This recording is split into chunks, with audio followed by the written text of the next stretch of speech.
ಇಲ್ಲಿ ನಾನು 500 grams 500 gram ಚಿಕನದ್ದು boneless ತೈ piece ತೆಕ್ಕೊಂಡಿದ್ದೇನೆ. ನೀವು ಬೋನ್ಲೆಸ್ ಬ್ರೆಸ್ಟ್ ಪೀಸ ತೆಕ್ಕೊಳ್ಬೋದು. ಈಗ ನಾವು ಇದಕ್ಕೆ ಸ್ವಲ್ಪ ಸಾಲ್ಟ್ ಉಪ್ಪು ಹಾಕೋಣ. ಆನಂತರ 1 ಟೀ ಸ್ಪೂನಷ್ಟು ಪೆಪರಿಕಾ ಸ್ಪ್ರಿಂಕಲ್ ಮಾಡ್ಕೊಳ್ಳಿ. ಆನಂತರ 1 ಟೀ ಸ್ಪೂನಷ್ಟು ಪೆಪ್ಪರ್ ಕ್ರಸ್ಟ್ ಕರಿಮೆಣಸನ್ನು ಕುಟ್ಟಿ ಹಾಕೊಳ್ಳಿ. ಒಮ್ಮೆ ಇದನ್ನು ಒಳ್ಳೆ ರೀತಿ ಮಿಕ್ಸ್ ಮಾಡ್ಕೊಳ್ಳೋಣ.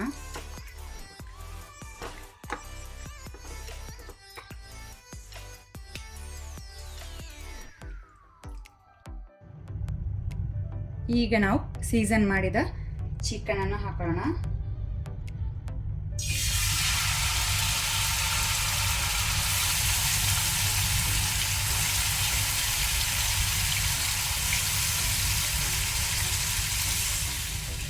ಒಳ್ಳೆ ರೀತಿ ಮೀಡಿಯಂ ಫ್ಲೇಮಲ್ಲಿ ಒಂದು 7 ಮಿನಿಟ್ಸ್ ಫ್ರೈ ಆಗಲಿ.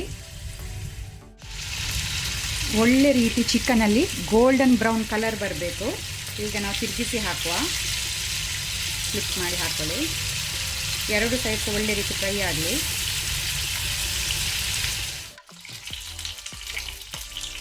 ಚಿಕನ್ ಒಳ್ಳೆ ರೀತಿ ಫ್ರೈ ಆಗಿದೆ. ಈಗ ನಾವು ಚಿಕನ್ ಪೀಸನ್ನು ಸ್ವಲ್ಪ ಸೈಡಿಗೆ ಮಾಡ್ಕೊಳ್ಳೋಣ. ಒಂದು 10 ಎಸಳು ಗಾರ್ಲಿಕ್ ಬೆಳ್ಳುಳ್ಳಿ ಅದನ್ನು ಸಣ್ಣಕ್ಕೆ ತುಂಡು ಮಾಡಿ ಅಥವಾ ಮಿನ್ಸ್ ಮಾಡಿ ಹಾಕೊಳ್ಳಿ. ಆನಂತರ 1 ಇಂಚಿನಷ್ಟು ಶುಂಠಿ ಅದನ್ನು ಸಹ ಸಣ್ಣಕ್ಕೆ ತುಂಡು ಮಾಡಿ ಹಾಕೊಳ್ಳಿ. ಜಿಂಜರ್ ಸ್ವಲ್ಪ ಇದನ್ನು ನಾವು ಫ್ರೈ ಮಾಡ್ಕೊಳ್ಳೋಣ. ಸ್ವಲ್ಪ ಗೋಲ್ಡನ್ ಕಲರ್ ಬರಲಿ ಬೆಳ್ಳುಳ್ಳಿಯಲ್ಲಿ.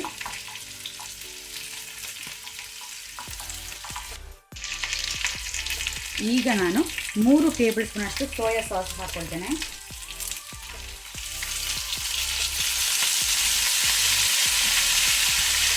ಒಂದು ಟೇಬಲ್ ಸ್ಪೂನಷ್ಟು ಬ್ರೌನ್ ಶುಗರ್ ಹಾಕೊಂಡೆ. ಆನಂತರ ಚಿಲ್ಲಿ ಫ್ಲೇಕ್ಸನ್ನು 1 ಟೇಬಲ್ ಸ್ಪೂನಷ್ಟು ಹಾಕ್ಕೊಳ್ತೇನೆ. ಒಣಮೆಣಸನ್ನು ನಾನು ಕುಟ್ಟಿ ಹಾಕೊಳ್ಳೋದು. ಖಾರ ನೀವು ಜಾಸ್ತಿ ನೋಡಿದ್ರೆ ಜಾಸ್ತಿ ಸಹ ಹಾಕ್ಕೊಳ್ಬೋದು. ಒಮ್ಮೆ ಇದನ್ನು ಒಳ್ಳೆ ರೀತಿ ಮಿಕ್ಸ್ ಮಾಡ್ಕೊಳ್ಳೋಣ.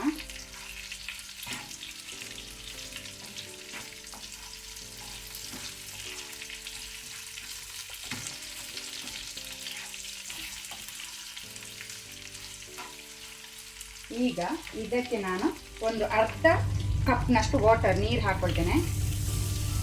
ಚಿಕನ್ ಬೇಯಿಸುವ ಸ್ವಲ್ಪ ಒಂದು 10 ಮಿನಿಟ್ಸ್ ಮೀಡಿಯಂ ಟು ಹೈ ಫ್ಲೇಮಲ್ಲಿ 10 ಮಿನಿಟ್ ಚಿಕನ್ ಬೇಯಿಸುವ, ಕುಕ್ಕಾಗಲಿ.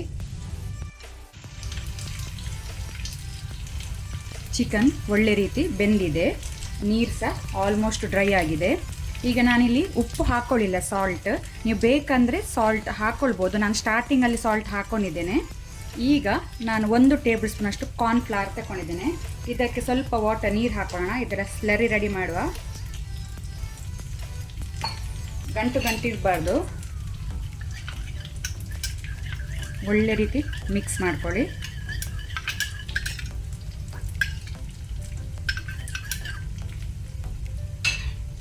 ಇದನ್ನು ಹಾಕೊಳ್ಳೋಣ.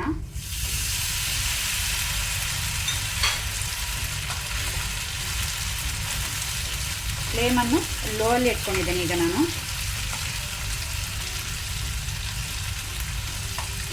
ಒಳ್ಳೆ ರೀತಿ ಚಿಕನ್ ಕ್ಯಾರಮಲೈಸ್ಡ್ ಆಗಿದೆ.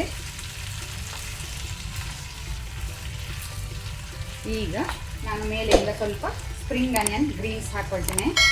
ಅಲ್ಲಿಗೆ ನಮ್ಮದು ಕ್ಯಾರಮಲೈಸ್ಡ್ ಸೋಯಾ ಚಿಕನ್ ರೆಡಿಯಾಗಿದೆ ಸರ್ವ್ ಮಾಡಲಿಕ್ಕೆ.